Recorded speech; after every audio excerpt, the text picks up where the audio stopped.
Welcome back to The Collective. We are here January 9th today, and all day.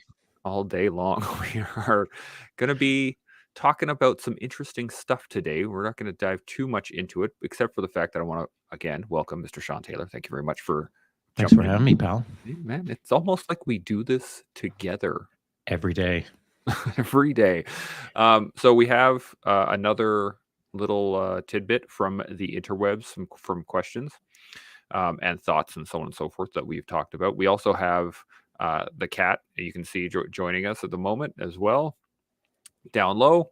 And we also have some video of me doing a very bad job of working out and shooting my or Oh, no, dry I think firing it's my awesome. pistol. Not bad. Well, not bad. Great. It is. Yeah, well, I guess I'm just self-conscious about it in general because Let's just wait till we get to that. yeah, let's wait till we get there. So the first thing, actually, before we dive into that, do you have any thoughts right off the top of your head that burn in to get out to the interwebs before we jump into Yeah. something else? Yeah. Favorite. Before we started the live process of this, you and I were just talking in, we'll call it the back office of the interwebs and The green room. the green room, where I believe the catering company failed to deliver the crustless sandwiches. They got coffee though, so That's true. I just finished mine. And so when we were talking, Tim Turner's name had come up about mhm. how the last couple of days have been fantastic, of course, because yesterday we were talking with Tim, and then the day before we were talking with Cade, and so on and so forth. And when we were talking about Tim, he's such a good dude, and et cetera, and Operation Pegasus Jump, and et cetera.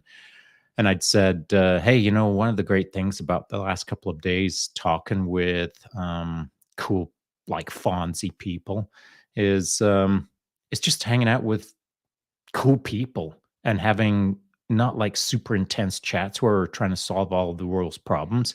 We're just Yeah, hanging out and yeah. chatting just as we would if we were hanging out in a coffee room chatting. And I love the organic feel of what we're doing. It feels a little less contrived, a little less forced, and Yeah. and it's my intention to continue this organic, evolving process of just having fun with what we're doing. So I guess that's the first thought that comes to mind. It's pretty cool. I gotta say, it's really nice. And we've, you know what, hanging out, talking to cool people is just awesome. That's just straight awesome. We even have like, boom, right here. Dre's joining us. They're just What? hanging out. Hey, He's watching man. stuff. Hey, Dre. Um, yeah. Also, if you guys are watching this later or something else, check him out. Gray Man Dad. He's got some cool stuff. He and I had a sit down chat a little while ago, which I still need to clean up and get to him because we did it on my Riverside account. And but yeah, that's almost done. So it's coming to you soon. I'm just sorting it out right now. Mm. Before we go any farther here, we had correction. The things that we have been talking about, kind of behind the scenes in the green room, if you will, or on your IG lives or in the messaging stuff like that. I usually try to track, and I usually put into a little question board. And we were talking about this, I believe, with Kate, or it might have been with Silvercore, was the game face. And I've been really thinking about this one too, because I think it can go either way. And I want to tell a quick story um, before you dive into the concept of the game face. But I find that me entering my game face, I almost have to do it. I can't say have to. I regularly turn it on after the initial engagement. So in jujitsu, I'll be at an open mat. I'll be like, "Hey man, you want to roll? Let's go." Blah blah blah, and we'll slap bump and off we go. And I want to see what they're giving me, and then once I can see how like their game kind of plays, then I go, "Okay, it's on now." And then I turn the face on and whew, give her. And I recently was talking to some other black belts and some black belts. I am not a black belt by any means, but I was talking about it, and I was like, I struggle with that initial, I'm gonna crush you kind of game face.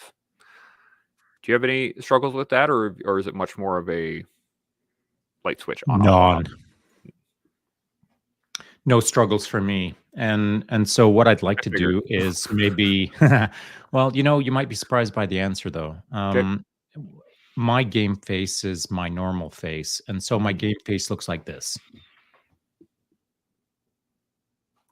That's my game face. mm, I'm not smiling, I'm not sneering, I'm not growling, I'm not cheering.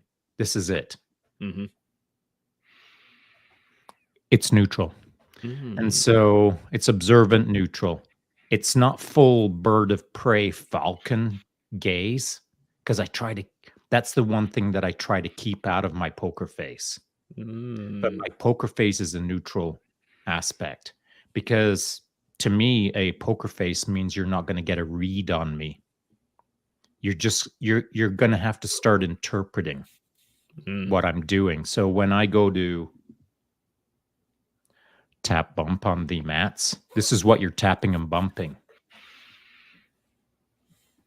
That. mhm, And so that's how I run my life 24 and 7 with that poker face on. And so I'm ready to engage in whatever in a split second.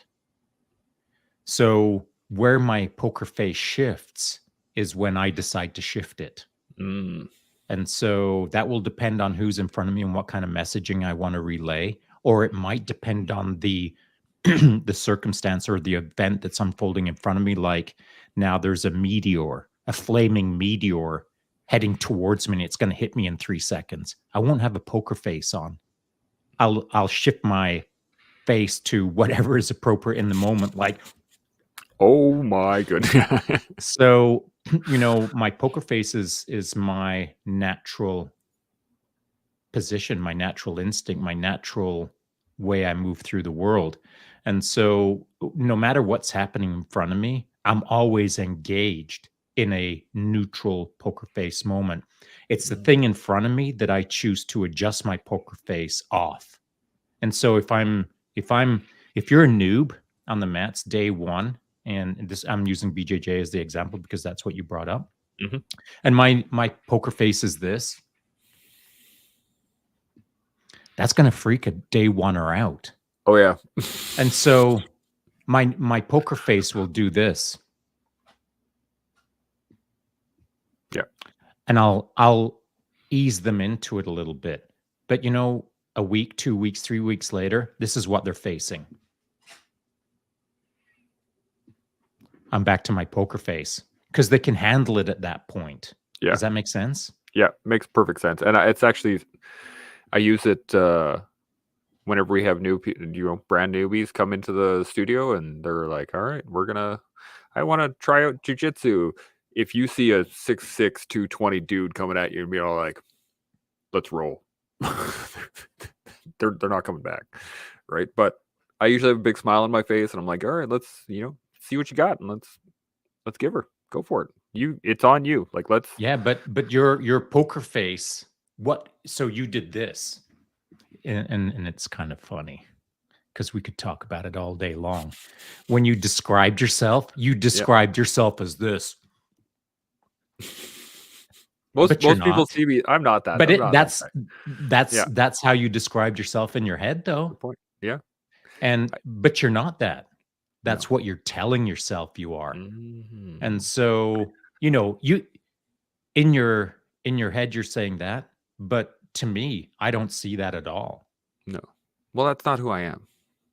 Like, that So so on the who mats, are I'm not you? that guy. Well, on the mats, I'm actually, like I said, I'm actually quite not passive, might not be the best word for it, but I like to see what other people have, and I Yeah, but really hang on a sec. We're talking about okay. that day one, or Yeah, and that day you're oneer, saying they're seeing you even as then. a giant who Well, and look, this and I so believe you did this. yeah, I did, 100%, and the reason I say that is because I've had guys that, are getting close to their blue belts that I've been working with since I started, and they refer to me as the giant or as this massive dude that, like, lays on people or, like So hang on a so sec. I think you're I'm missing my point. okay, I might be. Go for it. The face that you pulled Hmm. was not this. That was the face that you pulled Yeah. when you could have done this, being big and smiley, Big and or smiley. big and happy, or big and Yeah. neutral. But you chose big and scary. So do you think that that's what someone sees on day one? Well, I that's the thing. I Simple try not to question. let that happen. I That's try not what not I to let. asked. No, Okay. no. Do I think other Do people you see that? think? Yes. I think other people see me like that. Yeah. And is that because you're pulling that face? No. I don't actually So use why that would they face. think that? I'm going off of the fact that what others have told me, as in like how they interpret me, as because I don't think I'm scary. I've always like my brother is 2 inches taller than I am. I was always the short one, right? I don't think of myself as tall. I've never really been around. I've never really thought of myself as being large until I started jujitsu, and people were referring to me as a big guy, and I was like, "What?" Well, you Like, are. but I've never thought of myself that way until I started doing this more often and more often and more often. I hear it all the time, and I started realizing things like I would my resting face, like when I was just walking down the street, the neutral face of whatever. Uh, I've had women coming up the street, turn, cross the street, and then carry on and go around me just on my neutral face. Now that could be at I the time it was probably negative, I or once it might had have been. a police officer. Now, it might have been that they weren't highly capable, but I once had a police officer, have a conversation with me, a long time ago and say, and I was just standing there Hmm. looking at them, and they informed me that they would never wanna meet me in a dark alley alone because I scared them, and I just had a poker face on. But, that's the, important part of this conversation, I feel, is, I've got a poker face on, but Hmm. even though not right now, when I have a poker face on and I'm neutral, that I still get to push out we'll call it a frequency, we'll call it an aura, we'll call it a presence, we'll call it Yeah. a how you hold your space, we'll call it a vibe, whatever you wanna call it. I can be neutral, I can be poker face, and I can change the scenario based on the vibe that I'm giving off. And Yeah. so I can scare someone with a poker face, or I can put someone at ease with a poker face. It's the vibe that I give off. So the individual who said, "I would never want to meet you in a dark alley," it's because that's the vibe I was giving off to them.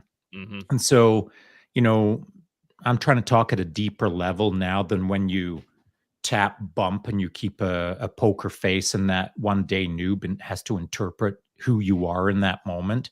You Hmm. can have a neutral face. In fact, you could have your non big bird face and you could go with your happy smiley big bird face, Yeah. and that would probably be scarier. But if you kept a little bit of a smile on your face when on that day one noob where you reach out and bump, you Yeah. might look a little smiley, but you might be giving off the wrong vibe. And Yeah. so it's an important distinction on poker face and poker vibe, Mm. because if you're giving off the wrong vibe, and Travis and you and I talked about this just recently, instinct. In Yeah. fact, I believe we started our conversation in the green room just about 15 minutes ago Yep. on instinct, man. That dude gives me a vibe that I don't dig, even though Yeah. he's got a smile on his face. And so the game face is a physical thing, but it's also a instinctual thing that you're giving off, maybe unaware. Yeah. I agree. And oh, looks like Dre put up a comment. I think it's better to always come in humble as a student who is always learning and surprise others when you can. Yeah, I agree with absolutely. that. Yeah, I'm 100%. I mean, humility is key. And it's interesting. I've been told I usually enter a role with a little smirk on my face, kind of like I have right now. And I've been told that's a little bit even more disconcerting. They're like, It, "Uh-oh, what has he got what has he got going?" that's funny you should say that because just last night, I randomly in my IG feed, some guy popped up, and then I pushed it up into my Instagram stories last Mhm, night. And I've never listened to this guy before. I believe his call sign on Instagram is like Scratch Bastard or something like that. And it's not that I want to swear, that's just his call sign. mhm, And he's a redhead with a wild looking kind of beard and like tight beard, but he looks like a real character. He actually looks like a real character. mhm, But it's one of those classic Instagram videos where a guy has never seen the other artist's work before, and they hit play and they're watching the video and they're listening to the music, and they've never seen or heard them before, and then all of a sudden they're doing this, and then within 30 seconds they're doing this, oh yeah, or whatever. And so I put this one up last night, and this guy's a Scratch Master 9000. He's doing mhm. that whole wild wiki stuff, and he's amazing at it. This white, redheaded kid who looks like he's a character, and you just don't even see it coming. And this is what Yeah. happens. He's on his scratch board doing his thing, and he hasn't got wild yet. You don't see the talent in him Mhm. yet. In fact, you start kind of prejudging him like, what's this clown's story? And then he does this wiki, and looks at the camera and does one of these and gives it that look, that little sly grin, that little Yep, twinkle in the eye moment. And then he just gets after it. yeah. And it's not my scene, but man, I was so impressed with what this kid was laying down. I'd say maybe he's 30. Um, I pushed it up into my Instagram stories, and I'll tell you what, if you watch that whole video, by the end of it, you're doing this. Mhm. Oh yeah, that's good.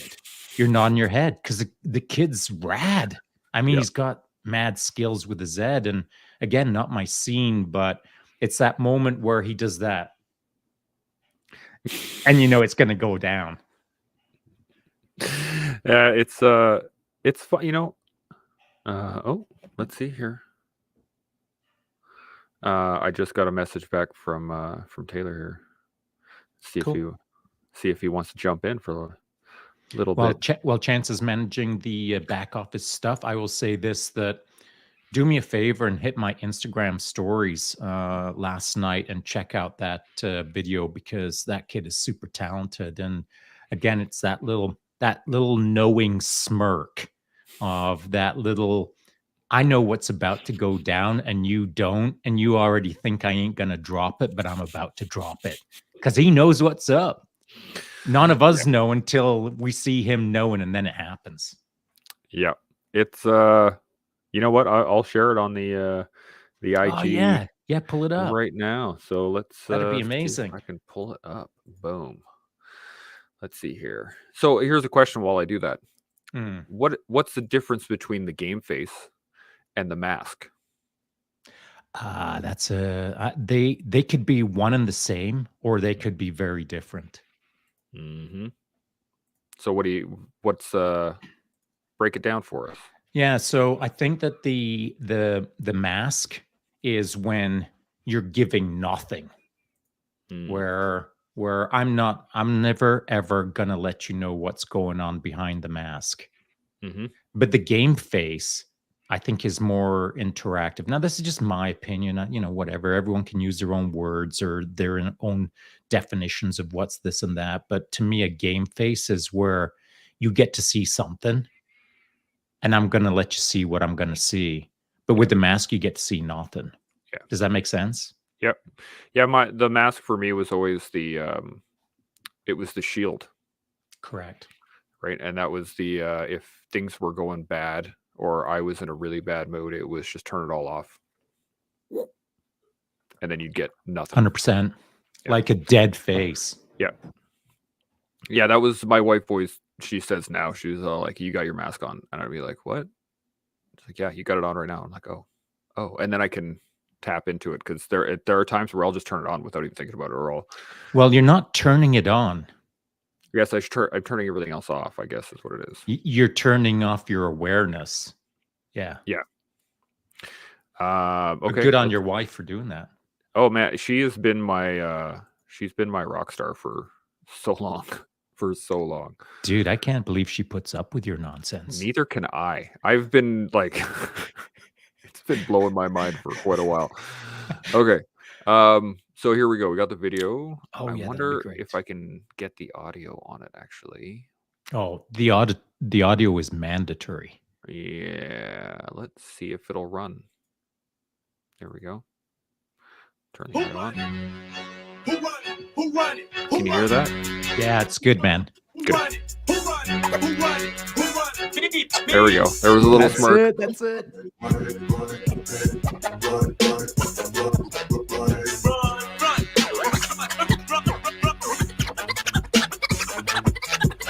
He is going to town.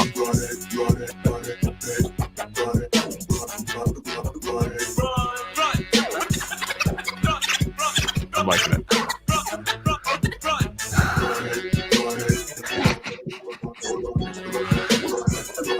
You know, it's amazing how much joy you can pass to another person without. Oh yeah, buddy. Like, you don't even have to be there, but just, again, the presence and knowing what you're doing and just loving what you're doing can. Oh yeah, it's so good, man. You can do a lot. But you know, I think that this phenomena that I've seen on the interwebs, it's been going on for some time. I've mentioned it before. I think we might have talked about it before, but I put first time I ever got legit about checking out that scene was just some guys sitting around in their chairs, and it started with comedians first of all, and they'd sit down and they'd watch like Ricky Gervais talk about whatever, or this guy or that guy, and they've never heard this guy before, this girl before, and it's their first response, and so what you get is like split entertainment. You get to enjoy the actual entertainer, who's the comedian or the singer or the Scratchmaster 9000, but then you get to watch human responses through on a clean slate, fresh lens, first time. And so you get like a bit of a read on other human beings and how they're interpreting what you're interpreting. And so it's this, I find it a fascinating interaction of observing excellence and then observing fresh eyes, observing excellence. And I find it fascinating. And so that for me morphed from strangers or first timers observing comedians, and then it was musicians, and then it was the someone watching Pink Floyd for the first time, or someone watching whatever for the first time. And now I find myself from time to time catching things like the story that we just watched right now, my Instagram stories from last night, and it's I don't know who the dude is, the redheaded dude, and I don't know who the other kid is, but it's not that important to me. I love it. It's amazing that someone in one part of the world and someone in the other part of the world can connect together without ever talking, without ever knowing each other. It'll never go any further than that, perhaps. But they're just two humans sitting around a fire in a cave 300,000 years ago and nodding at each other as one tapped a rock with a stick. Yeah. Yep. Music is it's a tool for connection, man. Being able to really, you don't need a language, you don't need to understand each other. You can just feel music, and I think it's a very instinctual thing for all of us to just be able to, feel the beat and feel the groove and feel the way the music makes us feel. Right? I think that's the key to basically most art. Yeah. So feel what, and you know what we're doing right now, I don't see it happening nearly enough out on the interwebs, is we're just sitting around a campfire right now talking like it's a campfire kind of routine, and it's You know, some of the things that I see out there in the way of formal podcasts, which are awesome, is they're not in the cave sitting around a campfire. They've Mhm. put up chairs about 100 feet away from the cave, aligned them correctly, and now are formally sitting and talking to each other with no campfire nearby. Yeah. And so it's a different feel. There's a feel to sitting around a campfire with a coffee in your hand. There's a Yep. feel to sitting at a campfire with a coffee in your hand and someone playing a harmonica. Yep. And Strumming on and your yet guitar, anything. yeah, Yeah. anything. And it's not what's being said in the moment, because maybe nobody's even freaking talking. Mhm. But the warmth of the fire, the coffee in the hand, the harmonica playing in the background, and maybe crickets in the Yep. backdrop. It doesn't matter what it is. It's the connective moment of Mhm. the human experience. And so, you know, I dig what we're doing right now because it feels a lot more like that campfire in a cave rather than out on the plateau in the dark and staring at someone and, you know, there's no connection. I went on this trip through, Warrior Venture Canada, a couple of buddy of mine from back in the day, and we sat around a campfire in the Algonquin out on the lakes. We were canoeing for 4 days. It was a great trip, Yeah, it's nice out there. and, uh and we were at a campfire for the night, and everyone else was kinda chittering and chattering and, the group conversation. We had this big fire just roaring in front of us, and I was just sitting there staring at the fire, listening to everybody chat, and it was one of the most peaceful moments I've ever had. It was so relaxed, so calm. Everyone else was just open and free. No one was guarded. No, it was, I called that trip a fundamental experience Mm. because it was really one of those points where you could really get right back to your base. And what does Just that mean to you? that means, let's see if I can put it into words now because now you got me on the spot. um, um, I would say it is what life is supposed to be like. And the reason I say it like that is that at no point was anybody that I felt was anybody threatened by anybody else. At no point was anybody. I don't know why I have my cat is here, but You're all right? all I can see is the tail. So it's what life should be like. No one was threatened by each other. No one was upset with each other. Everyone was there enjoying each other's presence. And the people that were talking were enjoying the conversation to its fullest. And the people that weren't talking were just enjoying being in that moment. And it was so singular in its feeling. That's really what it was. We were all right there in that moment, nowhere else. It was amazing. Great trip. Great trip. It sounds to me like you were describing what I chase all the time, and that is an organic moment, Yeah. a organism, whether it's 2, 12, 100 people, doesn't matter to me. Yeah. When that organism cooperates in a natural way, and I don't mean cooperates as in everyone's got to do the kumbaya Mhm. at the campfire and dance around in the phase of the moon, but I'm just saying, like, yeah, I'm just saying that it can be when it's not forced, when it's not contrived, and when it's non-competitive. Yeah. Like the thing, you can have 99 cool like Fonzie people sitting around a campfire, but Mhm. when that one bro hemo comes up onto the campfire and he's all about gonna lead the way, Mhm. and it's forced and it's contrived and it's artificial, and by the way, it's arrogant competitiveness, Yeah. dude, it ruins the moment. And so it's hard to find campfires nowadays where some bro hemo doesn't want to like teach you how it's all done. Yeah. Just chillax and just cooperate and be part of the coolio. Don't try to be the coolio. Yeah. It always spoils it, I find. It really does, and I had some great, um, philosophical thoughts about fire and life and how they, are correlated.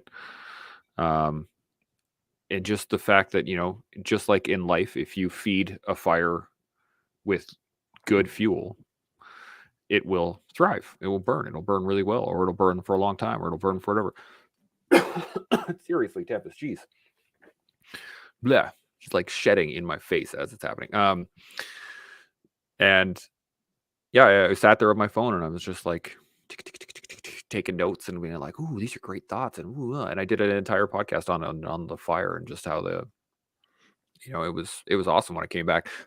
I mean, man, good people, good. Oh man, I got hair in my throat. Good people, good trip. And it was so relaxed. I got to see. This was the coolest part too. Was when I was on tour in '08, we had a medic attached to our squadron, and after that tour, we never saw her again. Well, I never saw her again. I think I might have bumped into her once on base somewhere, but never really saw her again. And she was one of the.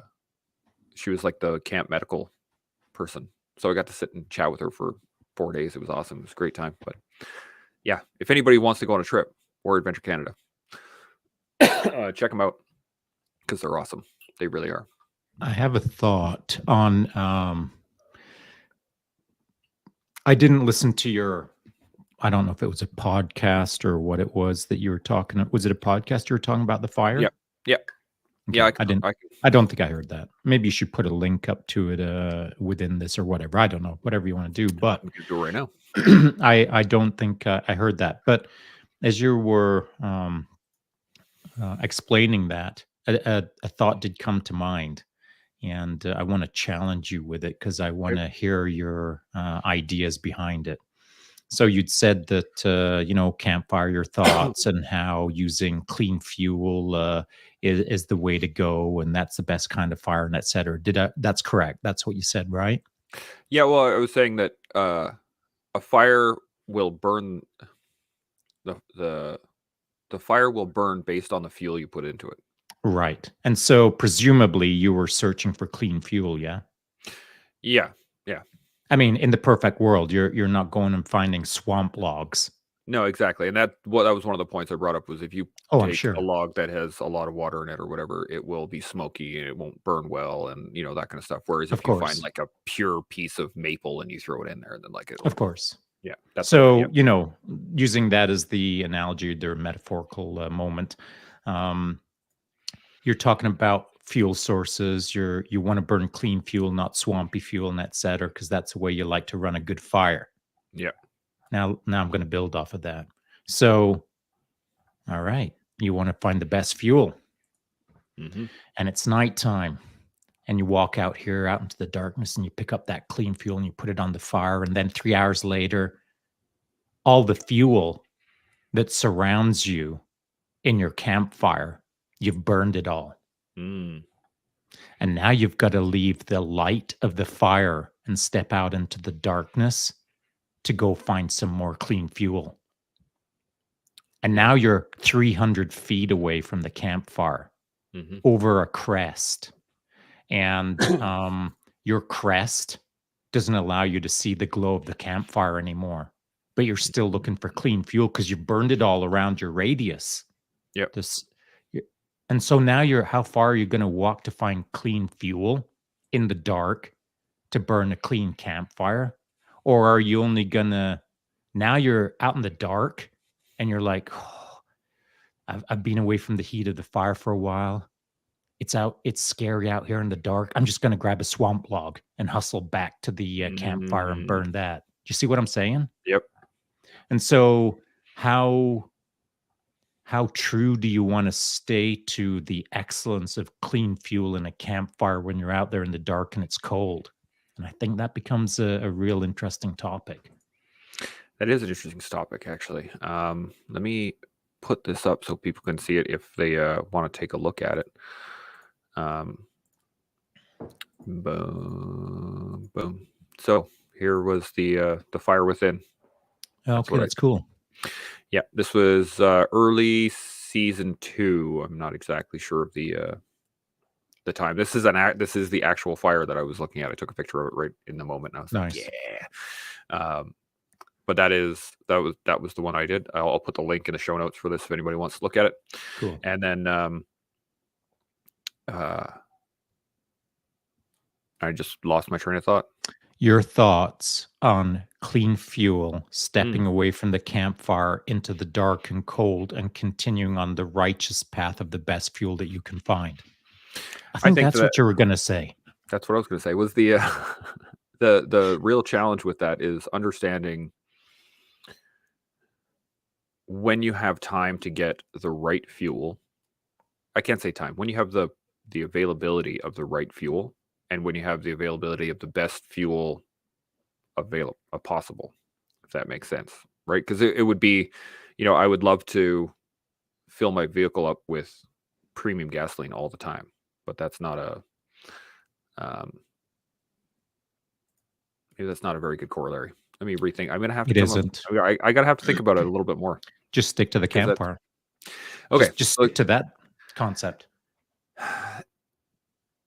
there is a point where you'll be exceeding the limits of the fire itself by searching for the perfect fuel, right? Like um, I don't know. I think I'd have to really meditate on that for a while. I think I'd have to let it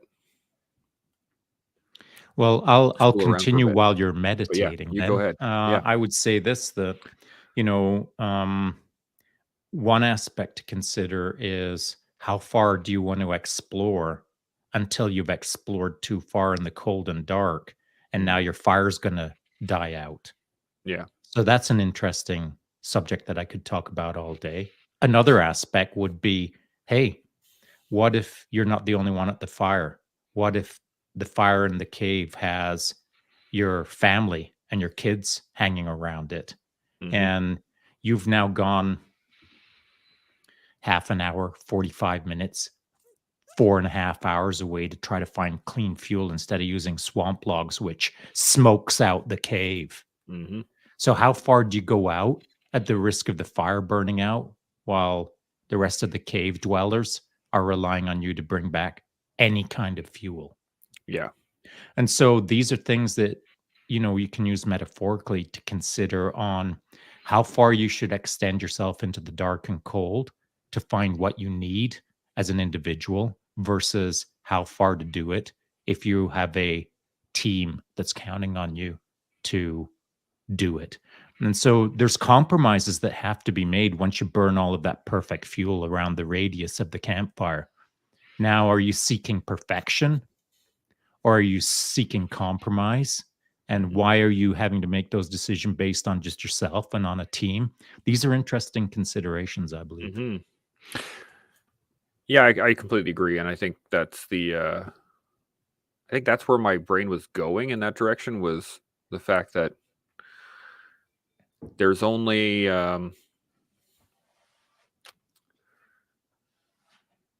you only have what's available in front of you at times, right? So the farther you search for perfection or excellence or it can take you away. And I mean, we were talking about this a little while ago. Was like mission creep, right? Like if you follow down that trail of like, oh, I'm going to check here, and then I'm going to check here, and then I'm going to check here, and then you just keep going down the road to look for the perfect log, and you just keep going, and you'll either never find it, or if you do find it, you might be lost, or whatever. You might find it early. Who knows? But I keep I have the quote from Patton keeps throwing up in my head was it's a a good plan executed now will be better than a perfect plan executed 2 weeks from now. And so I don't know why that's running in my head right now when I think about this, but uh, Because it I'll, plays into the idea of determining whether compromises should be made or not mm, in the sense of action, I believe. And so that's really where I was ultimately going to take this is if you're listening to this right now and considering the campfire metaphor, then you should be thinking about who you are at that campfire. If you're young in the metaphoric game of exploration and looking for the best fuel for you in the future, and you're uncomfortable stepping away from the glow of the campfire, if you're not used to stepping into the darkness and the unknown, then don't step in there deeply Mhm. on day one of the campfire. Just get to the edge of the outer perimeter of the light and maybe just stand on the edge of it and look into the dark, but stay in the comforting light of the campfire near the warmth and just look out into it and get comfortable with that. See if you can see any wood, maybe, maybe not. If you can't Mhm. see any, no big deal. Go sit back at the campfire. So, through that process of normalizing that extension out Mhm. into the unknown over a period of days. I mean, you got to get uncomfortable to get comfortable with being uncomfortable. Mhm. And so, the campfire is comfortable. Step out, and now you're a kilometer away in the pitch black and the cold, and you're comfortable in it because through a process of many weeks, months, years, perhaps, Mhm. now you're good to go out there by yourself in the freezing darkness. No big deal. Yeah. But that's you can't do that on day 1 of you just can't not because 'cause you'll get lost, you'll Yep. freeze, and you'll die. Yeah. And so, the idea being metaphorically that sitting at the campfire is cool. That's where you commune, that's where you have those conversations, that's where you synchronize with all of those around you. But when you gotta go get wood and you gotta go get it out in the darkness, Mhm. maybe you can't do it, but that's your job.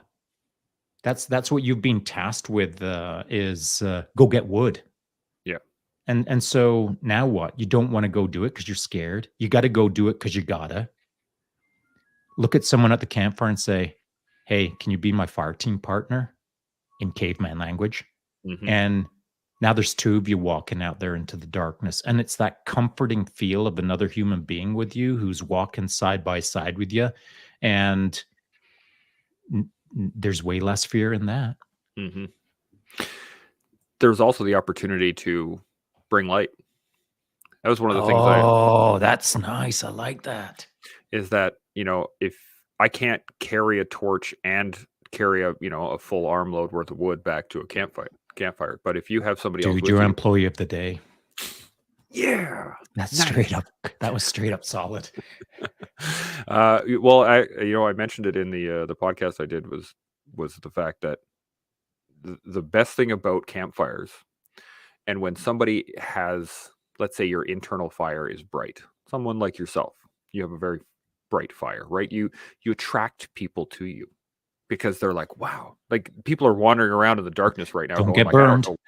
Well, no, that's why we're doing this remotely. I mean, come on now. Right. But when people are wandering around in the darkness, that can be life, not is life, but can be life. Because there are times in life that it's going to be dark. If there are bright lights within their within their area, within their AO, it will naturally attract you. If I was out in the woods and I saw a campfire somewhere, I'd be like, "Ooh, a campfire." And you kind of wander towards that light because it's comforting and you know what it's like. It's going to bring Yeah, warmth and especially if time. you're lost. Yeah, exactly. And having that, the benefit is that now if I have a campfire and someone comes to my campfire and they're all like, "Oh man, I've been out there. It's been crazy." And I'm like, "Yeah, man, take a seat, relax, chill, take a second." When they're calm, okay. If you want to carry on, grab one of my logs, give her, right? And then you can share that light and you can help lead through that darkness so that when somebody is in a really bad spot, that seat at the campfire is open. It's just sitting there. Oh, I dig that because I think I'd like to throw a couple more things into this. This is Give her. great. Yeah. So, one thing that is kind of cool about that idea, pal, is let's pretend for a moment that I'm sitting at my campfire and I've been there for years and I'm pretty comfortable. And, here comes Chance Burls crashing through the bush in his caveman outfit. And, you know, Yep. That's right. Just smashing through. just smashing through, doing that thing. Yeah. And I've been there for a while, and I know all the noises. I know all the trees. I know all the birds. I know all the crickets. Yeah. I I'm part of it because 'cause I've been there Listening to that me long. circle your campfire like Yeah, 4 dude. times before it came in. Lost. Totally lost. Lost, yep. And so as you start crashing towards that fire, out of the cold and dark, and you just need some light, Here's two ways that that could play out. If it's me and I've been there a long time and I'm super freaking comfortable with my surroundings, and I Mhm. know you, I know how you're approaching me about a day before you start approaching me. And Mhm. so as you crash towards me, etc., it's now my decision or my choice to make on whether I allow you to approach the campfire or not. Mhm. And if I'm confident, I don't need to freak out. I can just chillax and hear you walking towards me for days. Mhm. And as you come up on that campfire, I don't have to freak out. I don't have to grab a spear or a knife or whatever because I'm comfortable enough and I'm confident enough that I can just chillax and wait Mhm. for you to show up and do whatever you want to do. If you're there to steal my fire or you're there to try to whatever, it ain't going to work out that way. If you come up and you want to hang out at the fire, we're going to be super cool. And if you want to borrow a burning log to light your way and move on, that's definitely going to happen as well. So I don't Mhm. care however it's going to play out because I've been there for years and I'm Mhm. comfortable at that campfire and nothing's going to freak me out because I've seen it all, if that makes sense. Does Yep, that make sense to you? makes So perfect sense, yep. that's me at my campfire. But let's pretend there's a guy down the valley and he's only been there for about a week and Mhm. he's just freaking pulled it together. Maybe he's a guy who passed through my AO or my area of operation, asked to borrow a stick, and I say, "Coolio, have a good one, man." And he Mhm. moves down that valley in his caveman outfit, sets up his little campfire, and he's had it going for about a week. Mhm. And he's feeling a little bit better, bit of light, bit of warmth, feels like he's got a chance to survive, but he's still freaking out because he doesn't know all the noises in the forest. Yep. He's still not comfortable with where he's at. He's still a little hyper vigilant. He's still snapping his head when he hears a weird noise. It's a bird chirping. Relax, Yeah. man. And so, I was picturing some dude sitting in it, like, with a little spear just like that's right, buddy. Yeah. That's right. That person's game face is way different than my game face. Mhm. And that person's level of comfort is way different than my level of comfort. But we're both out in the middle of nowhere at our little campfires, and it shouldn't be any different, but it is because it's a Mhm. matter of time, Yeah. experience, and being comfortable with what's going on all around you. And on week one, you ain't comfortable. But on year five, you are. And Mhm. so using it as a metaphor again, if you can find light that you can head towards, if you're heading towards the right light, it'll all work out Mhm. as long as you're being cool. But if you want to crash up on a campfire and be a freak, carry on. You ain't getting light, you Mhm. ain't getting heat, and you ain't getting help. You're moving down that valley and you're going to Yep. sit in the dark until you Yep. figure it out, until you kind of walk up a little bit nicer. You nod at the edge of the campfire and just grab a seat and be cool. Yep.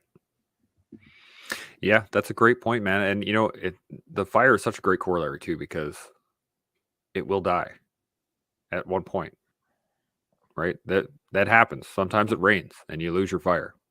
Cool. But the benefit of a fire is, again, it can be relit. You And can, you can get down to coals. You can get down to just like one bare little tiny coal that you're covering in a little bit of grass. Like you can get down to just the tiniest amount and you can start a roaring fire from just that little bit.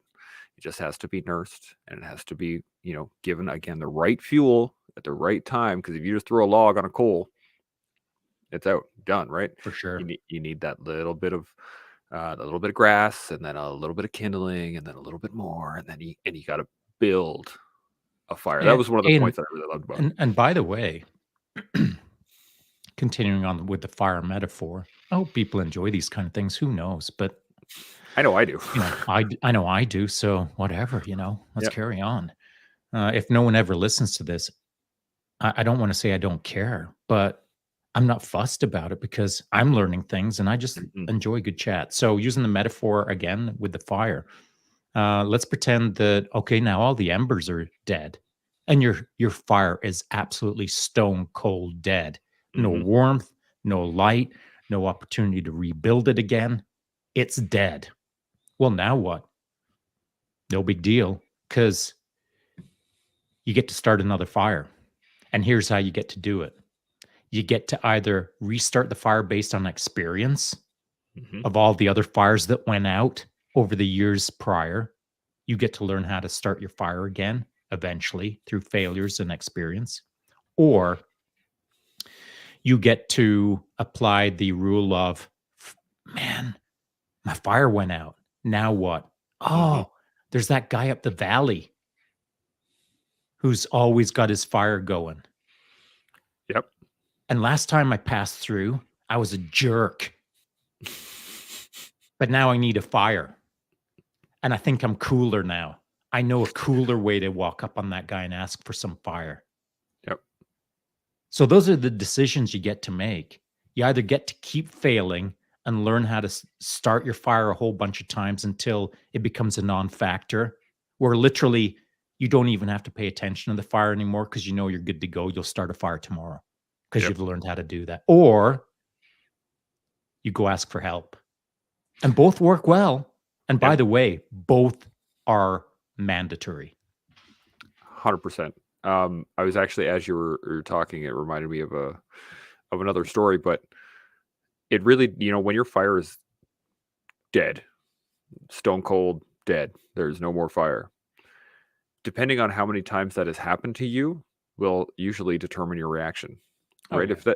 If you've lived your entire life beside the fire and you've never had to stoke it, you've never had to build it, somebody's always taking care of it for you, and all of a sudden it goes out, that is a hugely It's a big traumatic. deal. Like, that is the end of the world. Yet, if you grew up lighting your own fires or helping someone else light their fires, and being taught how to light fires and what wood to look for and what not to look for and how to explore the wilderness, and or you've done it yourself and you've just learned through time and experience, and like you said, when your fire goes out, okay, cool, Whatever. make a new one, right? It's not a big deal, right? For me, being out in the woods, I'm good, right? I know how to survive to a minimum level, right? Like, I could survive a night in the woods without much of an issue. I can start a fire from scratch if I need to. I'm okay with that. But I know a lot of people that they've never done that. They have no experience in it. And we had there was a guy on my threes course. We nicknamed Lightning because um, when we do our threes course, there's actually for anybody that's never been through the army, you learn at the very base roots. So when we went to the survivability cell and they're like, this is a claw hammer. And we had a 40-minute lesson on hand tools. And 10 minutes of it was the safety features and how to handle a hammer, right? Like, and most of us were sitting there like, seriously, we're sitting here learning a class about hammers. And I looked over and there was this one dude taking notes. And we asked him, we're like, what? Like, dude, it's a hammer. He's like, I've never used one. Not in my life. Never once. And we went out and we have to get tested on everything. So we each were given a 6-inch spike and we had to drive it into a log. And he was And the only one who passed. uh, no, everybody passed, but that's how he got Really, his. though? Did you? Yeah, I certainly did. um, the reason he got his name was because he couldn't hit the same place twice. Right? So he got called Lightning for a while, but that's besides the point. But uh, the key thing was it was difficult for him because he's never experienced it. He'd never grew up with around tools, never touched it before, and a lot of survivability is tool work. You're doing saws and arc welders, and you're making concrete. Like, it's all hand built stuff. And he struggled with it because he had no experience, none whatsoever. But he had a bunch of dudes that have done it before and awesome staff that taught him how to do everything. And at the end of it, he was a confident, solid troop. He was good to go. Not only was he, um, not only was he confident, he was better than the rest of you because Yep. he'd learned way more than the rest of you. 100%. 100%. And actually, I was telling somebody yesterday was, when we were teaching marksmanship, to recruits, the best shooters were always people who had never shot before because they had zero bad habits and they just accepted the rules of marksmanship. And like at the very basest level, they just, that's what I need to do, and they applied it. So they were always better shots than the guys who had been shooting for many, many years. The ones Mm. that applied it. There were some that obviously didn't, but yeah, I think that's, one of the greatest things about these metaphors is that, man, you can apply them anywhere. I stopped to help a guy who had never changed a tire before, not once, and he's lucky I stopped. It was like 1:30 and 1 o'clock in the morning, something like that, just after midnight, maybe somewhere in there. He had no coverage. He had just moved from Ontario to Alberta, didn't have AMA, didn't have money for a tow truck, and I just happened to stop, and I got out and I helped him and I showed him how to change his tire. He had never done it before in his entire life. But again, sometimes uh, when you have enough time and enough fire and enough capability, you can wander around the woods and help people that are lost. You can find them when they're just wandering, struggling through the woods, and you're like, hey, maybe you should just head that way. There's a little path just right there. Take that. It's interesting that you mentioned the story about pulling up on a guy flat or a tire change and etc. But depending on how deep you want to think about it, that was either a wise idea or a terribly thought out idea. Yeah. Because it just after midnight in the middle of nowhere, that's a Oh, that could have perfect been bad. that's a perfect opportunity for you to get shivved Mhm. and robbed. It's Nah, I true. mean, you pull over and you think, yeah, look at me, I'm Big Bird, and I'm going to take nothing could go wrong.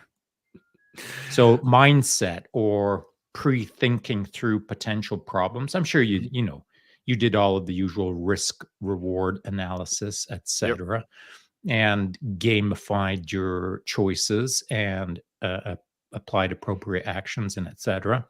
But Yep. that wasn't a smart move Mm. if you didn't fully think it through. Oh yeah. And there have been times where I've had the opportunity and it didn't feel right and I didn't stop. And there were Instinct. yeah, and there was like, for instance, this particular day when I stopped, I pulled in behind I was in my truck. I pulled in behind his car and I sat there for a second because I just wanted to see what he was doing. And that was the big thing I wanted to see. And I watched him and he was like exacerbated, right? He was just walking around just like just like he had no idea what to do. He was lost. And so even then, I got out of the truck. And while I was still in the beam of my headlights where he couldn't really see me, was like, hey man, what's going on? What do you need help? What can I do? Blah blah blah. And again, I waited for his response. And it was in line with the expectation that I was seeing from what I Right. was seeing. I'm glad that you/we got to clear that up because it's Yeah, important that it anyone is. who's listening to this right now just doesn't like want to be a good Samaritan, but be mindless about it. Absolutely. There's always risk, always, especially when you're dealing with late at night and in the middle of nowhere. Like we were off the side of a highway. And I mean, it is actually quite interesting too, because about three-quarters of the way through the change, an RCMP vehicle pulled up behind both of us, and the police officer got out, and he did the exact same thing to me. It was quite interesting because he pulled up, got out, stayed inside his headlight or just behind his headlights, so we couldn't really see him. Hey guys, what's going on? And we was like, oh hey, you're just changing a tire. I'm showing what to do. And then he stepped forward because it was in line with what the expectation was. I think had it been a negative situation, he would have again been able to engage it. Same with if that person presented danger or a threat to me in any way, or if I didn't feel like this is safe or comfortable for me, I would have got back in my truck and be like, man, I'll call AMA, I'll call a tow truck, and then I would have left Hmm. because. And I've even had sit downs with my wife before where, I actually like being a good Samaritan. I will stop for most people to Sure. see Yeah. if they need help. But I've talked to her before where that's why I always park. I usually when I'm with my family, if there's someone else in the vehicle, I park in front of the car If I'm by myself, I park behind the vehicle. And the reason I do that is because if I park in front and I get out to go help somebody, and I get shot, shivved, start getting beat up or whatever, my wife can jump across and take the truck and the kids and go. Like Tom Cruise. Very much so, yeah. So, but we sat down and had the conversation because it's Sure. important to actually go through it and say, you know what, hey, if something does happen in the moment, take the truck and go, right? Mm. Don't What worry I about would me. say, I would invert that, Really. because let me give you the example that I saw in my mind's eye about 5 minutes ago when you said you pulled over. Mhm. So, you park behind the lights and you're lighting up the car in front of you, and there's the guy and he's pacing around, and you do that whole thing, and that's cool. And now it's 5 minutes later, and you're feeling more comfortable about it, and, now you're on your knees showing him how to get those nuts unlocked. Mhm. And as you're like, and this is what you do, just, and sometimes it's a bit frozen, so you can do this, and then kawang, Yep. you're getting one upside the head Mhm. from behind with another crowbar. And so your family will never see that, Yep. because all they can see is the lights from that car burning into their rear view mirror. Your wife will never know what's happening. But if she's parked Mm. behind you, she's gonna see everything. Yeah, that's a good point. That's a very good Now, point. if you're concerned about her, like, getting out of the scene real quick, Mhm. gap off that car even more, Give some and give standoff, her yeah. enough fighting time to, Tom Cruise in from the passenger seat into the driver's seat while she's arranging her seat belts, Yep. and, hit it and drive, and, run that guy over. Not run Yeah. him over, but neutralize Um, him, yeah. and so on and so forth. Yeah. So, I would keep the car in the back. Yeah. That's a great point. I actually, I don't think I even clarified that. If it's nighttime and I have my family, I don't stop. Mm, When check. I'm by myself, I stop. At night, if it's by myself, I'll do it. But during the that's why I don't think I clarified that. As in my head, it would be during the like if it was daytime, and Check, they would be okay. able to, and so she would technically be able to see. But that's a great point though, because it is 100% accurate that you need to be able to assess these situations from a point of caution. Doesn't need to be overzealous, like hypervigilance of oh my god, everyone's trying to kill me. But you do I'd need to rather understand see that than not give it any thought at all. I'd for rather sure. Yeah, someone be way overly cautious than yeah, 0 caution. for sure. I I agree to that. I find I think I'm hesitant to use vigilance because it can be construed as hypervigilance, right? Like N when I I don't see it that way. I mean, it's being misconstrued. yes, Yeah. If I say yeah, vigilance, that's what I mean. If I say hypervigilance, that's what I mean. So if someone doesn't understand the difference, they're misconstruing what I'm saying. mhm.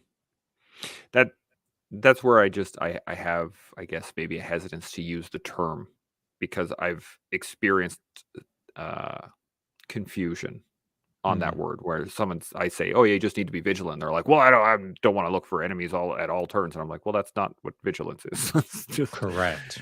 so, like, I've experienced it before, so I Vigilance is cautiously aware. cautiously aware. That's a great way of putting it. It is cautiously aware.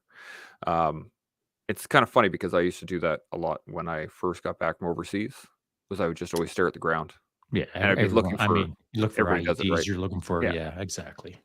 and, but that is slowly, over time, with work, I don't stare at the ground anymore. I'm still aware, but I'm not, like, freaked out. It's actually kind of funny too. I was talking to another engineer friend of mine, and, I was saying how, most of the guys from Afghanistan, at least during my time period, the roads were good to go most of the time. And then later tours was when they started putting IEDs underneath the roads. But I was talking to some buddies from, like, Bosnia days, and they were like, grass was, like, a straight up no-go. They would never travel on grass, period. Just didn't happen. It was always on the hard pack. And then I just found it interesting how that slowly shifted as the AOs change and as the battle space changed, and as we go from, yeah, we can drive on the roads. Okay, now we can't drive on the roads, but we can walk on the paths. And now we can't walk on the paths, so now we have to take the grape roads. Now we can't take the grape roads, so we have to like. But And it's this is the continuing. way of the world. I mean, the I'm going to use a simple example, very brief, and then I'll build it out into why it's so important. Because when I was down in Venezuela doing some stuff, Mhm. I had to go out to a facility that was way out in the jungle, and so fly in, do this, do that, and now I'm with this guy, and we're heading off towards this facility, and it's dark, and he looks at me and he says, "You know what? You've got to be really careful about here." As we're speeding along in the dark, he said, "Cows." I was like, "What?" He said, "Yeah, the cows. You've got to be careful not to crash into them because it kills a lot of people." I said, "What do you mean?" Mhm. And what the cows do or did down there is the blacktop roads would get so warm that in the middle of the Mm. night, the cows would come off and they'd just lay down on the road. Yep. Now, can you imagine 60 miles an hour smashing into a cow because you're Laid not down paying on the, yeah. attention? Oh, So there's your IED. And yep, right guess there. what? All over the world and in all kinds of circumstances, there's IEDs of some form. Some form, And yeah. so you've just got to be aware of what the problem is in the part of the world that you're in or the moment that you're existing, that Mhm. space. Where's the problems around me? But there's being vigilant, which means being consciously aware of a threat Mhm. or being conscious of potential problems.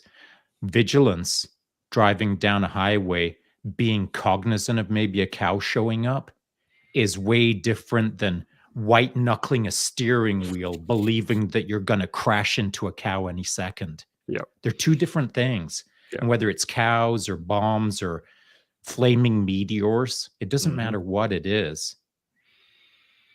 Do your best, chillax, drive the car, be aware that there could be problems, but don't freak out every second of your life Mhm. expecting it all to go sideways. Just be prepared for Yeah. the possibility of a little bit of sideways. It actually goes into the fire analogy that we were just talking about, was the fact that, over time and effort, you can become comfortable in the uncomfortable. And if your fire goes out, your fire goes out. If, a friggin' hurricane rolls in and blasts your entire campsite, okay, build another one. If, a bear stumbles in, okay, cool. Like you get to a point where you can weather these storms. Not Yeah, because you're and control the things that you can control and not exactly. sweat when your "What am I gonna do when my fire goes out?" It ain't out. Yeah. I mean, have a plan, but don't live your life with the mindset of "My fire is out." Your fire Yeah. is burning. And it's the Hmm. same with the world that's going on around us right now. A lot of people panicking about Yeah. what might happen in the future. You can't control it, bro. No. Enjoy your life right now. Control the things that you can control. Be a good human. Yeah. The rest takes care of itself. And that's why we train. That's why we learn. That's why we grow. That's why we build, is that it gives us the opportunity to manage when situations arise. That's, I think one of the things that when we started the collective, one of my main thoughts on it was that it was going to be a garden that basically can grow, that we can grow with all kinds of information and all kinds of learning opportunities, and being able to hang out with really cool people who have depth of experience that then you can draw Swapping upon. ideas. Yeah, just throwing them back and forth. I'm looking forward to it.